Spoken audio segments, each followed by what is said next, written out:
Continuing with kind of leveling off this cylinder, once you see that I have drawn and scribed a line all the way across, I know that that's exactly 6 inches from the bottom up to the top. So if I cut, or what I'm going to show you, shave off all of this extra clay down to that line, I'll know that this is an exactly 6-inch tall cylinder. Okay? Now, one of my favorite tools to use are these little round sure forms. We have something that looks along like this. They're called flat shredders. Same kind of tool, just different design. I prefer these ones. And what you'll see is that there are teeth that only go one direction, right? So this, as we use it almost like a cheese grater, okay, will only work and create these little shavings if you pull it one direction. So it doesn't help to go back and forth and put pressure down on your clay, because the teeth are only down and going on one direction. Okay?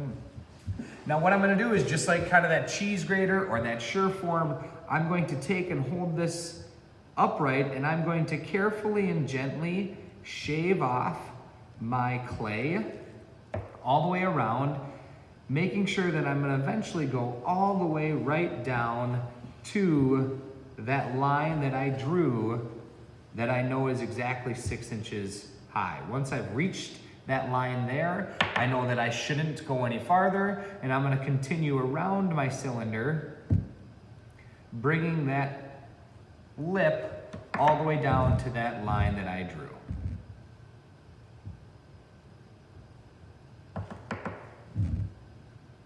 Again, I prefer this round sure form. These flat shredders kind of do the same thing, where if you hold them horizontally, I can take here, I'm taking a lot of clay off at one time.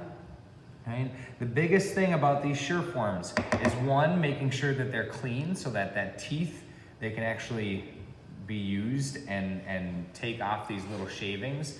But the second part is making sure that you're monitoring how much clay you're actually taking off, because you don't want to go below that line you drew. If you do, then that lip is going to be uneven again, and we're going to need to take a ruler, measure up again to that lowest point, and repeat those steps to make sure we get an even